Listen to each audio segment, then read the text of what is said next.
Hey guys, how's it going out there? Hey, I just got done with my first project on my new Bonafide SS127 Kayak. Yeah, there you go. Fish finder, Garmin 7-inch striker, but it came out really nice. As you can see, it's on and I'm holding it. So, completely self-contained, the transducer's on the bottom. And pretty nice install, but I really like this pod that they provide with the kayak, and worked out well. So stay tuned and I'll show you how we did it.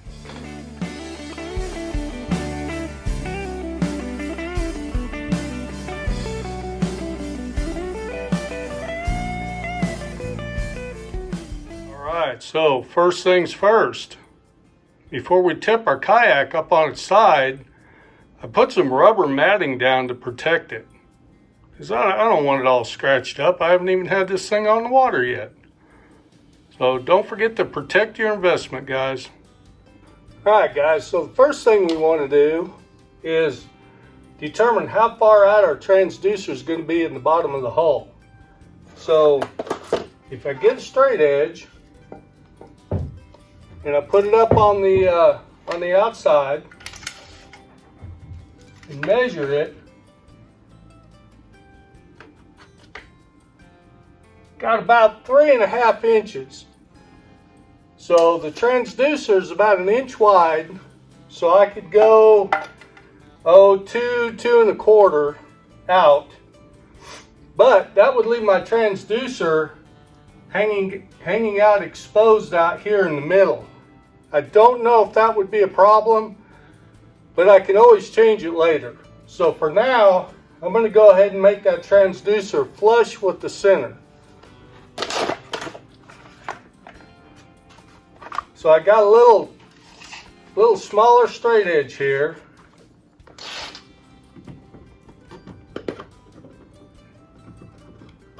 And if we measure it at the inside, I've got 2.25.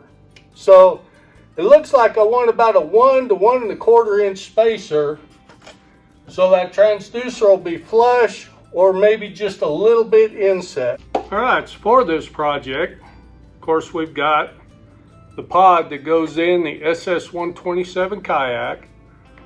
We're going to be mounting the transducer on the bottom here. I've got some masking tape that I'm going to use just to tape this off so that I can mark for the holes that I'm going to drill. Now, again, if you want to just silicone your transducer on, you can. Multiple ways of doing it. I'd rather go ahead and make sure that it's secure so it doesn't come loose in the water.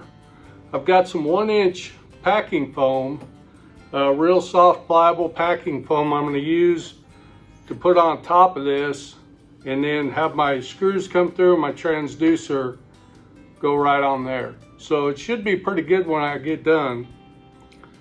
Went to the hardware store, picked up some 4mm 70 pitch bolts and anti-seize. So one reason I go with stainless steel is obviously so it doesn't rust, but the other, if I want to take this transducer off later, I should be able to unthread these. So they're a metric thread, they're 4mm, and I'm going to go ahead and put 5 bolts in there. I happen to have one of my old transducer mounts that I don't use. I can use as a template for the bolts so I can mark them. And I got some marine silicone sealant that I'll just dab in the holes to try to keep those from leaking. Okay, so first thing, let's go ahead and put our masking tape on. All right, so looking at the pod, this would be the front of the kayak, this would be the rear. You don't want it really to sit in this curve in the back. So let's go ahead and figure out about where that starts curving, which looks like about right in here. We'll make that the back of our transducer. Set that on there about like that. All right, now that we've squared off some marks, get our distance, we can use this, center it up, pretty much get those right where we want them.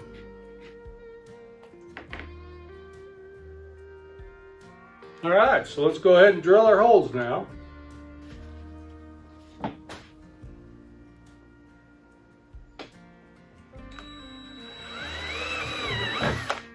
And you may wonder why it took so much effort to get these holes right, and I'm drilling them with just the right size bit. Is again, I don't want to get any more water in the pod than I have to. I don't plan on putting any valuables in here because it's going to hold the battery, and it's kind of all in one for the fish finder transducer, so I can just take the whole thing at the end of the day, take it out, put it in my Jeep, and it's secure. But still, you know, you never know. So take care in getting these holes pretty close. And again, if you don't want to drill through this pod, you know, that's okay. You can silicone it. That'll probably hold just fine. I'm a nut and bolt guy. I like fasteners. I like getting it secure. All right, so let's go ahead and cut our foam now.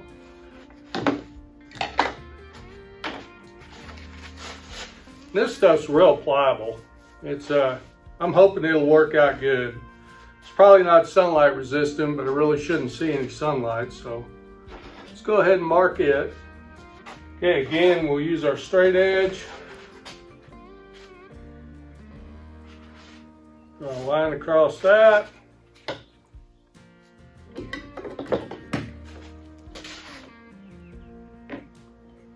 And I'm just going to use a utility knife to do the cutting. Doesn't have to be real pretty. The other nice thing about the foam is I'm probably going to have to use it to put a track in for the cable, because the cable is going to be heading out the back, and I'm going to want to bring it back and wrap it around to the front and drill it in here so I can store the excess cable on the inside of the pod. So next we'll go ahead and put our bolts in, get those secured, and then run those in through this. All right, so we got our bolts in here. Let's go ahead and put a little bit of this lubricator on there, anti-seize. And I've had this can for, geez, I don't know, 10 years or so. I use it all the time, but it doesn't take a whole lot. I cut the center portion out. Hopefully, this will all work out.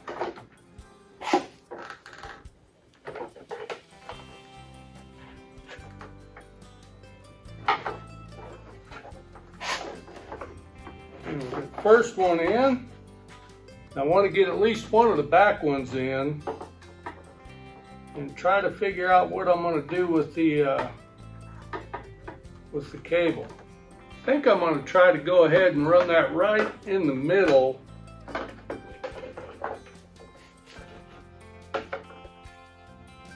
See how that works out. All right, so I did end up going with the shorter bolts. And I'm right at about 7/8 of an inch on the transducer sticking down. Now, I do anticipate potentially having problems with my side view.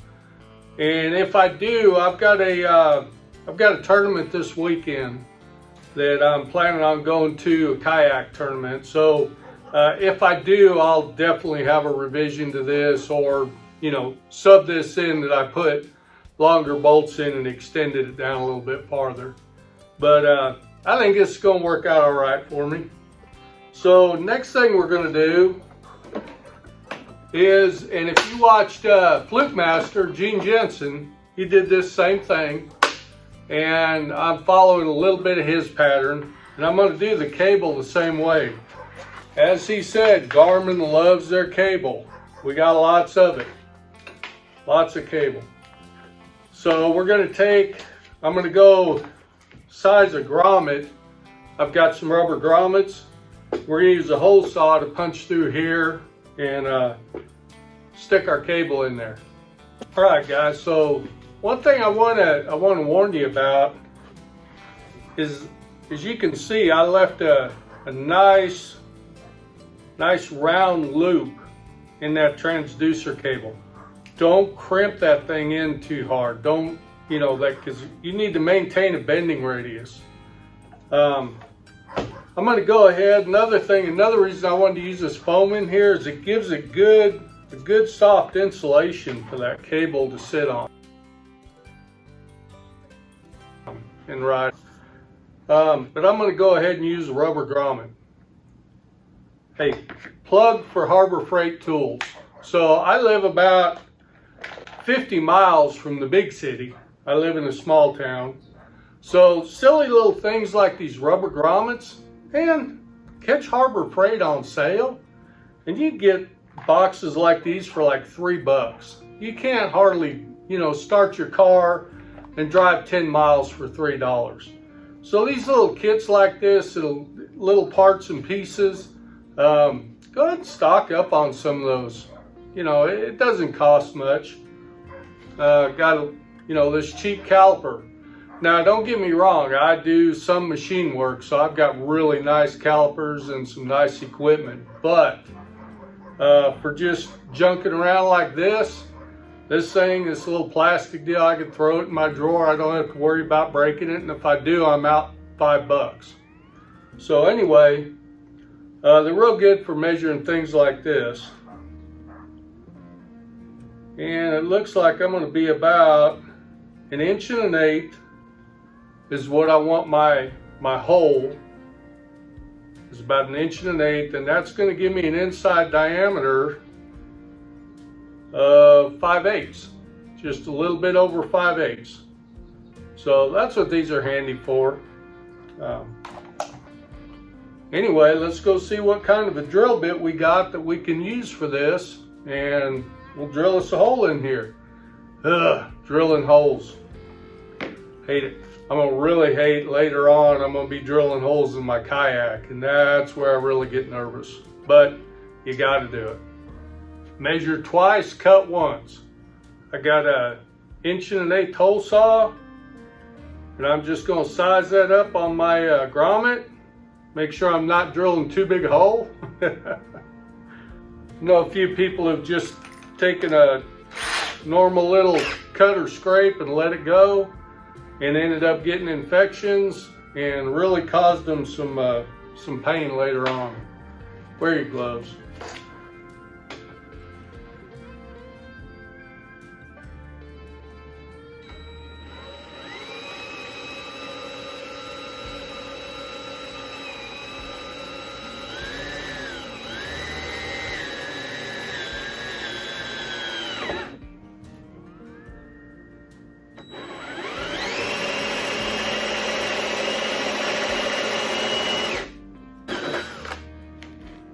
Alright. That's pretty thick plastic, actually. I'm going to go ahead and get something and clean that up a little bit. But my grommet, yeah, I'm pretty sure it'll work okay on there, but it's probably not for quite as thick a plastic as this is. It's pretty good material that Bonafide gives you on this. All right, I'll get that cleaned up. We'll get that grommet in there. And then the plan is to gently double this over, put it through the grommet, and then store the excess on the inside, because the end has to go up to the fish finder. Now, I don't think I've mentioned it. I'm going to use a Striker 7-inch striker on this. It was a good little unit. I actually used it on my Tracker Heritage for, I think 1 season. And it's not a bad little unit, really, but it doesn't have maps. And I was taking my boat and going out on different lakes. I felt like I needed to have maps on my my fish finder.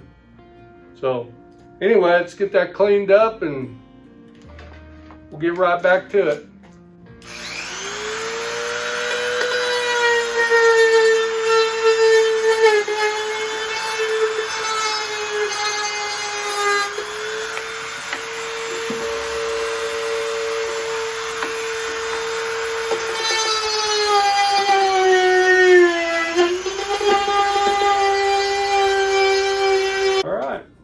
There it is. I had to put this cable in here. Gently fold it over, no more than you have to. Then once you have that end in there, you know, it's pretty easy from there. You can see I'll just pull the slack up in from there.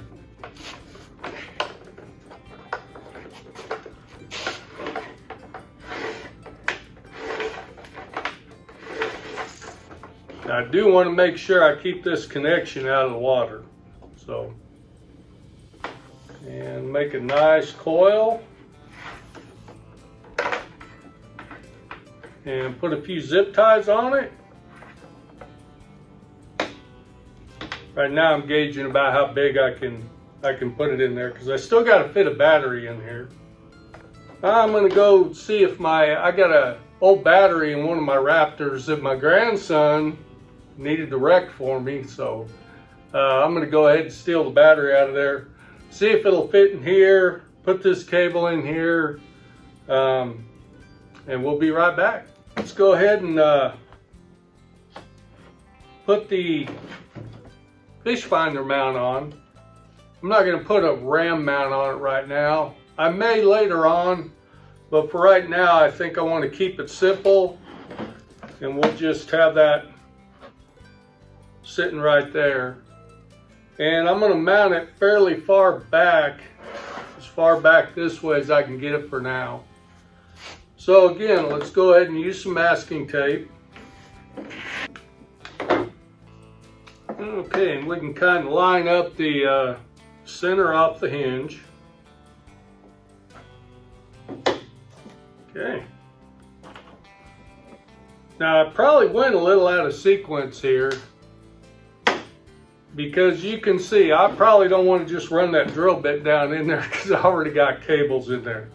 So I'm going to go ahead and open up the lid. You may want to put your mounting bracket on before you run all your transducer cables and all that in there. By the way, transducer cables came out looking pretty nice. Go ahead and put some gloves on and drill those 3 holes.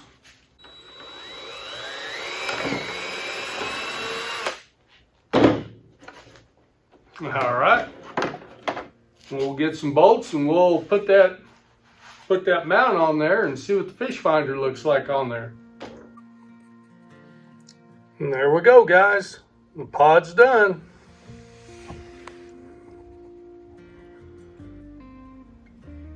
See, that worked out just pretty nice. Real happy with that. See all the cables fit in there real nice.